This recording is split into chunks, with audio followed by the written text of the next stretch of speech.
Así que en esta noche vamos a darle la bienvenida a una persona muy especial que nos va a estar compartiendo un tema súper interesante que yo sé que ustedes también lo han estado esperando. Y voy a darles un pequeño brief de la persona que nos va a estar dando este interesantísimo tema de catequesis. Él es cantante, es profesor de canto, es director del coro arquidiocesano y es secretario ejecutivo del Departamento de Liturgia de la Arquidiócesis de Panamá y el director del coro de la JMJ Panamá 2019. Con muchísimos años de experiencia y muy conocido por todos ustedes también, una persona muy tratable, muy amable, una persona con la que tengo la oportunidad, gracias a Dios, de poder conversar. Tiene mucho conocimiento del tema y le estará dando información al respecto. Y el tema de hoy, que va a ser la primera parte, porque pues por la amplitud del tema tuvimos que dividirlo en dos. El tema se llama Documentos Magisteriales de la Iglesia Católica sobre la música sagrada en la liturgia. Y como es tradición, démosle la bienvenida con nuestro aplauso virtual al profesor Elías Osorio. Bienvenido, profesor. Buenas noches y gracias, que de verdad que me siento en familia porque muchas de estas caritas las tengo yo en el coro arquidiocesano y compartí con ellos en el coro de la JMJ. De verdad que siempre me da mucha alegría, sobre todo, aunque sea en estos momentos, ¿no? De manera virtual, que nos hemos hasta despersonalizado, hemos perdido nuestra personalidad, porque a todo esto tenemos que salir a la calle con mascarilla. A veces no, ¿y tú quién eres? No nos conocemos ni el uno con el otro, solamente a veces por la voz, inclusive el sentido que todas estas plataformas y todo esto nos dan, el sentido de la comunicación, que todo esto tenía que darse en 30 años, pero vino esta pandemia, que a veces yo digo bendita pandemia, porque también nos ayudó por lo menos nosotros a darles calor a nuestras casas, porque a veces estábamos tan enredados tantas cosas que no le dábamos calor a nuestra casa, a nuestro closet, a nuestros cajones, a nuestro cuarto, ponerlo todo en orden, ¿no? Y nuestra casa, de repente con nuestros papás, ayudarlos a limpiar la estufa, a trapear, todas esas cosas. También hay que sacarle lo bueno a la pandemia. Pero sí, hoy quiero compartir con ustedes que a las finales fue muy rimbombante esos títulos de todos los documentos magisteriales. Ustedes tienen idea la cantidad de documentos que se han escrito y se escriben. Inclusive hay investigaciones al respecto sobre los documentos, sobre la música litúrgica, la música sagrada y la música litúrgica. Pero yo quiero hoy hacer un resumen en 10 minutos, un resumen de la esencialidad, que es la nueva palabra ahora, la esencialidad, que nos han regalado todos estos documentos. Imagínense documentos del siglo pasado, que ni siquiera nosotros, ¿y esto qué? ¿Y esto por qué? El documento de la Sagrada Congregación para los sagrados ritos de Pío XI, Pío XII, Pío XIII. Imagínense ustedes eso. Pero hoy nosotros vamos a ver solamente lo que nos encierra estos documentos, ¿no? Entonces, al anfitrión inhabilitó la función de compartir la pantalla. Ok, necesito compartir la pantalla. Entonces, ok, aquí está. Sobre todo, lo empezamos a ver. Me van haciendo seña con los deditos. ¿Sí? ¿Ven? Perfecto. Aquí estamos.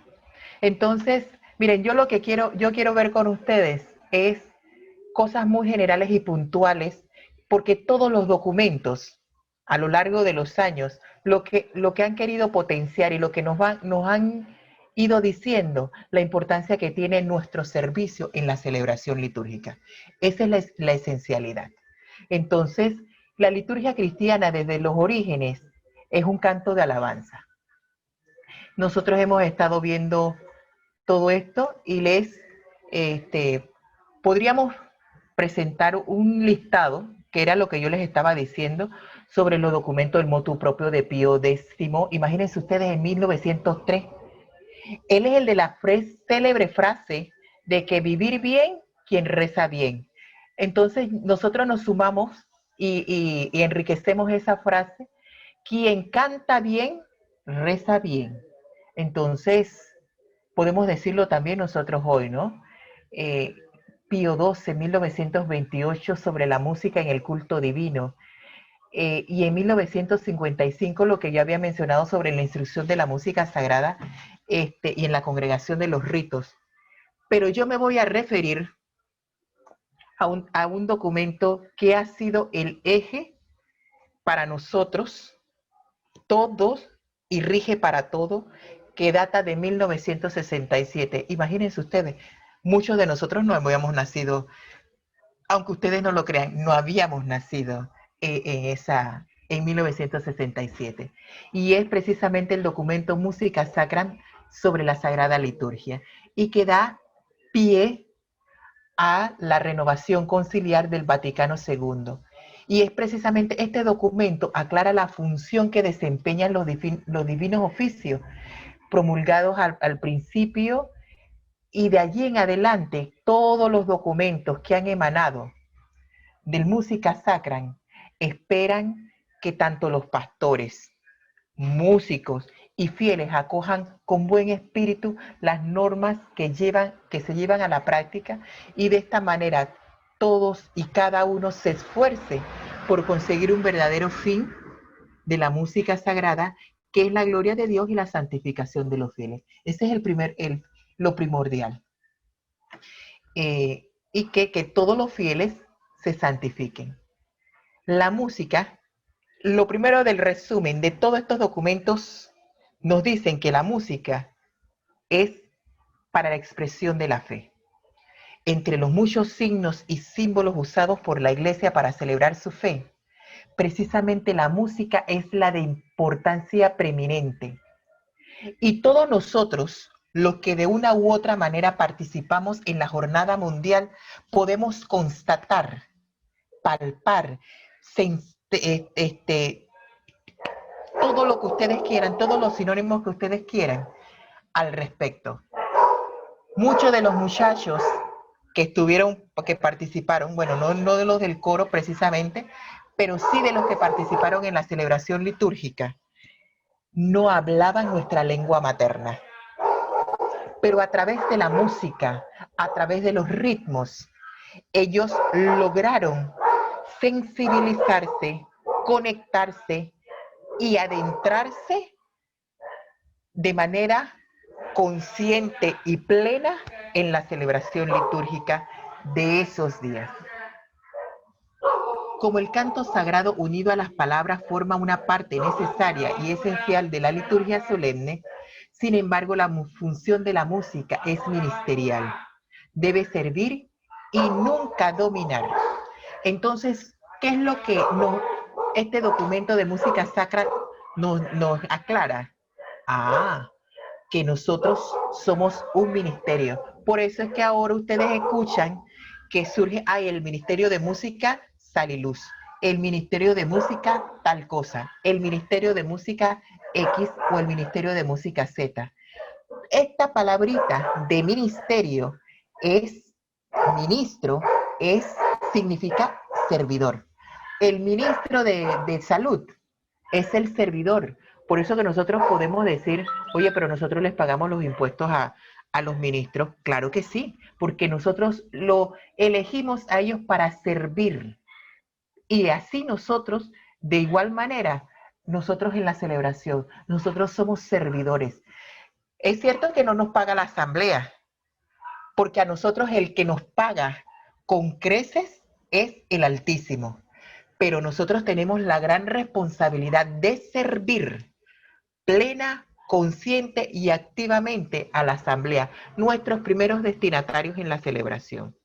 Por eso que es importante nutrirnos, fortalecer nuestro compromiso y nuestra capacitación para poder servir bien a esta asamblea, a estos primeros destinatarios. Por lo tanto, cantar es comunicar a Dios a los demás. Es la alegría de un pueblo que marcha en compañía de Jesús, que nos lleva a la unidad. Es llenar el Espíritu Divino a la comunidad. Entonces, ¿qué es lo que nos van diciendo todos estos documentos? Estos documentos, claramente, que han salido posconciliares. Miren, cada conferencia episcopal ha sacado un documento, que si la música en la liturgia dentro de... mire, en 1980 se hizo un congreso internacional sobre música litúrgica. Y todo orientado con el Concilio Vaticano II y el documento de partida Música Sacra.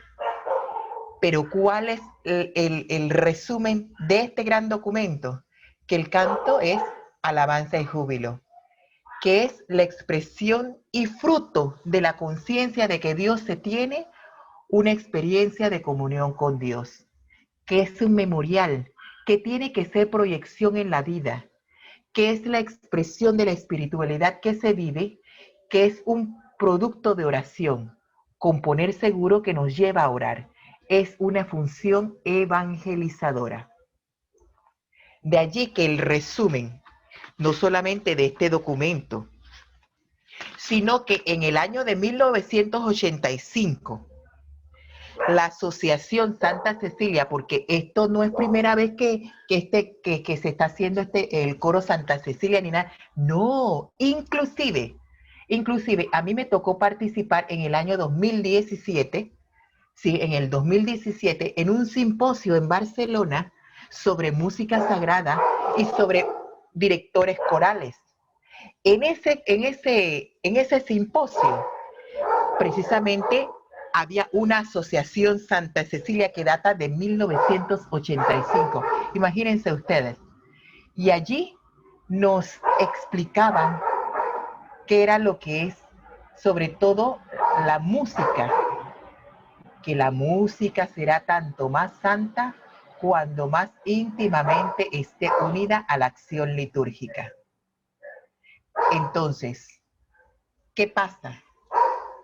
Que en ese congreso, el resumen, la esencialidad de lo que salió allí era cómo eran las composiciones, porque estábamos los directores de coro.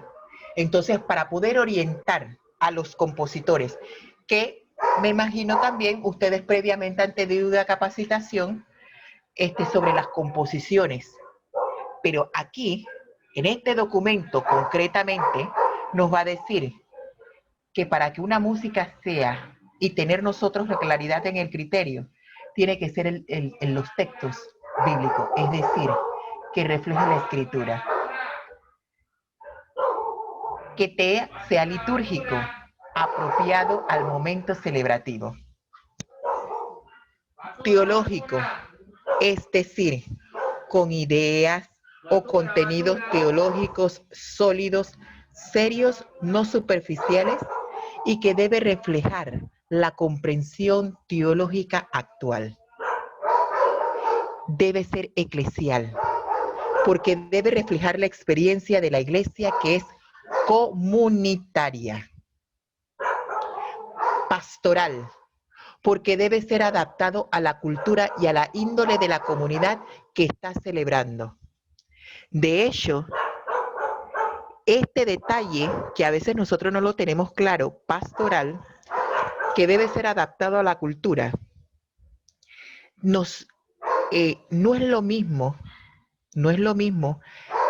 la asamblea en nuestras parroquias. Hay veces que nosotros nos dividimos para cantar a una celebración, a una hora determinada en la celebración. Eso nos ha pasado.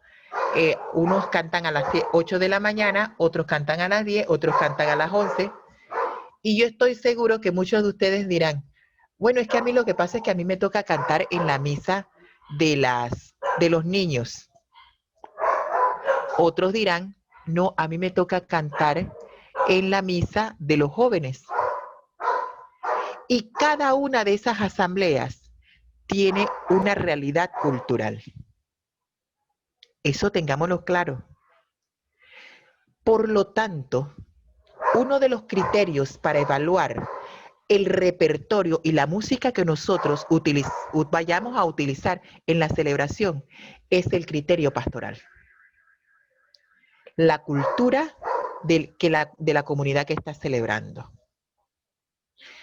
Nosotros, y aquí ponemos el ejemplo, nosotros cuando en la celebración de apertura de la Jornada Mundial, nosotros teníamos, uno de los elementos era poder transmitir a la humanidad, al mundo, lo que realmente somos nosotros los panameños, nuestra esencialidad, nuestra cultura.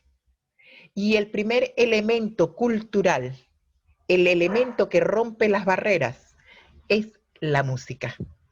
Por lo tanto, la sensibilidad, el criterio, el cuidado que teníamos que tener a la hora de elegir cada uno de los cantos era pensando siempre en la asamblea. Nosotros no podíamos pensar en la majestuosidad de un coro de aproximadamente casi 400 voces y que todos cantaban espectaculares. No, teníamos que pensar en la sensibilidad de una asamblea, primero porque nosotros estábamos ubicados de manera distante a esa asamblea. Teníamos que provocar un canto fácil. De allí que en el librito de canto, en el librillo, nosotros, el equipo de directores, y realizamos un trabajo titánico que no se había hecho. Y era que la música panameña estuviera escrita, transcribirla, ya sea que estaba de manera oral, porque nosotros no sabemos los cantos de una manera, nuestra música típica, y así lo hemos transmitido de generación en generación. Pero no teníamos un trabajo profundo, que era el trabajo escrito, para que quedara forever and ever. Entonces se hizo un trabajo de cuidarse de los textos. Por eso es que cuando nosotros nos aprendemos los cantos, ya que no tenemos la partitura, debemos procurar aprendernos las líneas melódicas lo más fieles a los originales. Y en eso, de verdad que hemos tenido muy buenos maestros, yo puedo decirlo, con toda la sencillez, pero también con todo el agradecimiento. Y aquí hay una persona, en este grupo, una persona que forma parte también de ese legado cultural, que cada vez que nosotros nos encontramos, y no voy a decir dónde nosotros nos encontramos, claro que sí lo voy a decir, cuando nosotros nos encontramos en el Parque Porras de las Tablas, nosotros nos sentamos precisamente a conversar de nuestras experiencias corales en las citas eucarísticas. Nosotros agradecemos porque Dios nos ha permitido un Aníbal, una Carmen Cecilia, una Mili, que fueron los que nos allanaron el camino y que hoy por hoy, en los estudios, preparando, que nos hicieron trocha, ya hoy estudiando uno profesionalmente, estudiando la liturgia como tal, tomando los cursos debidamente, para uno acreditarse académicamente en esta materia. Entonces, hoy por hoy tenemos las herramientas para poder orientar, y esto fue lo que hemos dejado, un subamos al altar, ya no lo sabemos, esto es de tal manera, no, aquí está la partitura, aquí se canta de esta manera. Otro elemento muy importante es el elemento literario, la redacción que sea consciente, y lo musical.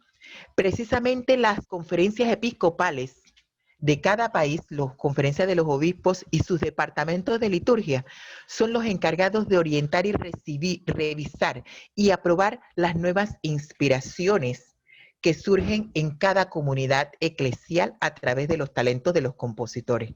Por eso que es muy importante que todo compositor pase por el departamento de liturgia de la arquidiócesis con su material para que pueda ser revisado con todos estos criterios y así puedan servir para que sean cantados y sirvan para que la comunidad que celebra pueda vivenciar plena, consciente y activamente su fe, pero desde la realidad, desde su realidad cultural. Eso es muy importante. Por eso que nosotros ahora es de dominio público que ustedes canten Cordero de Dios que quitas. Y ustedes dicen, oye, ¿y ese cordero? Y todo mundo canta eso, pero ese cordero es de la profesora Ana Rivera. Y ese cordero pasó por el departamento de liturgia y hoy por hoy en nuestras celebraciones masivas es de dominio público. Esa es la importancia. Y nosotros podemos decir con mucho orgullo, oye, ese cordero es de una de nuestras compositoras prolijas de nuestro país. Entonces, eso es muy importante que nosotros lo tengamos claro. Concluyendo, el directorio de pastoral litúrgica es un documento que muchas veces nosotros no sabemos que existe. ¿Y esto de dónde es? Este documento es el que rige actualmente de manera normativa la música en este país. Esto fue en reunión de los obispos y ahí está este documento. Y así lo dice el documento. La letra de cada canto no debe ser profana, sino estar íntimamente ligada a la acción litúrgica. Ha de expresar lo particular de cada tiempo litúrgico y de acción litúrgica propia del sacramento que se celebra. La melodía y el ritmo de la música, sea tradicional o típica, debe ajustarse en lo posible al sentido de cada tiempo litúrgico.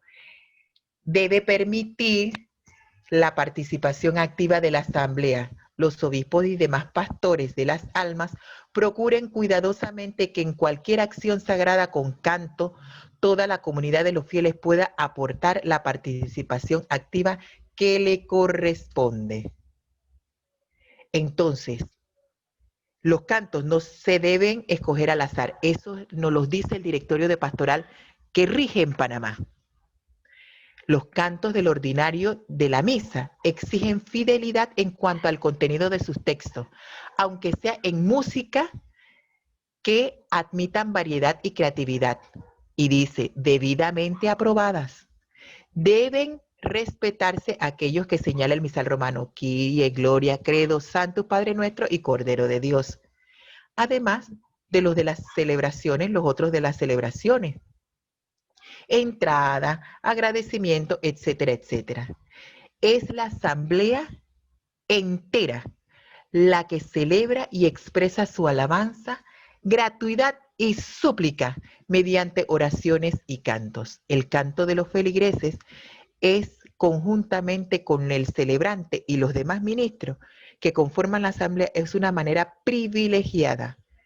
Es necesario promover constantemente esta forma de participación y proveer a los feligreses de los insumos indispensables como son los cantorales y prácticas de canto. Entonces, ¿qué sucede? Que aquí es muy importante que nosotros tengamos claro estos criterios, sobre todo porque en estos momentos son los que nos rigen actualmente en nuestro país. No sé si alguno tenga alguna pregunta. Buenas noches, profe. ¿Qué tal? Buenas noches, ¿cómo estás? Gusto en verte y saludarte. Igual, igual. Profe, con todo esto, el conocimiento y todo, la verdad que es algo rico y se me vino a la mente una pregunta que usted sabe con todo esto del internet y el YouTube y todo esto. Hay muchas canciones que uno escucha de los coros, por ejemplo, Cantaré, que son muy bonitos, o Canto Católico, que ponen canto para la liturgia, canto para cordero. Estos cantos podemos cantarlos aquí en Panamá, tienen su debida aprobación aquí en Panamá para cantarse en una misa, o tendríamos que tener un poco de cuidado con estos ministerios de otros países para poder cantar estas canciones. De hecho, tú mismo contestaste. Con toda esta información, es importante. Primero, nosotros, ¿por qué quise orientar la presentación de esta noche en darles tips, darles las herramientas de lo que dicen estos documentos, para que ustedes tengan el criterio, tengan las herramientas intelectuales para poder elegir X o Y canto? La próxima semana que nosotros continuamos, yo les voy a presentar los cantos sobre la nueva normalidad, porque con esta pandemia nosotros tenemos una nueva normalidad que la Conferencia Episcopal nos ha indicado cómo tiene que ser, cuántos cantores son. Inclusive, en esta nueva normalidad, estamos invitados a no utilizar ya los cantorales, porque el papel es uno de los primeros transmisores durante este tiempo de pandemia, transmisores de contagio del virus. Entonces nosotros, ¿qué vamos a hacer con nuestros cantorales? ¿Qué vamos a hacer con nuestras hojas de canto? Entonces de allí que tiene que surgir en cada uno de nosotros los que cantamos y en los directores de coro, repertorio que sean fáciles y repetitivos para cantar. Cantos con las características como el Santo de Bolívar Rodríguez, que ustedes lo conocen porque ustedes lo aprendieron, que tiene el solista entra y repite el coro el mismo, el versillo. Coros fáciles. Esa es la nueva línea y la nueva dinámica que debemos utilizar y potenciar para poder presentar los cantos. Claro está, debemos tener mucho cuidado a la hora de estos ministerios de música que aparecen y que tienen una dinámica musical. Porque muchas composiciones de estos chicos no están enriquecidas con la experiencia de fe y no están enriquecidas con la experiencia eclesial y no están enriquecidas con el sentido teológico o la profundidad teológica que debe tener. Me estoy refiriendo a tener doctorados ni másteres en teología litúrgica ni nada de estas cosas, pero sí un claro sentido y un claro criterio y claro conocimiento de las características que debe tener cada uno de los cantos que sirven y que se utilizan en las celebraciones litúrgicas. Súper, gracias, profe, gracias. Muchas gracias. ¿Alguno más tiene alguna pregunta, algún comentario? Gracias, Nicolás. ¿Alguien más con alguna preguntita? Bueno, yo sí, si nadie más tiene alguna pregunta, yo sí quisiera rapidito. Miren, yo escuchaba en una de las intervenciones de las primeras sobre los cantorales. Miren, hay un cantoral, y aquí gracias a Dios que está mi hermano Santiago, porque nosotros, miren, yo les voy a presentar este cantoral, que es uno de los cantorales aprobados por la Arquidiócesis de Panamá y por la Conferencia Episcopal Panameña. Nosotros contamos con un cantoral que hace muchos años está subutilizado y que, como ven, es mi cantoral de referencia y es el cantoral que yo utilizo y que precisamente tiene el nihil obsta. Y que eso, y ustedes, ahora me salió con el nihil obsta. El nihil obsta es sin obstáculo y puede imprimirse. Eso es lo que significa en latín. Todo documento debidamente aprobado por la Conferencia de Obispos tiene que tener el nihil obsta, o sea, el censur deputatis. Este cantoral tiene el nihil obsta y es utilizable en esta arquidiócesis. Y ustedes van a decir, ¿y dónde está ese cantoral?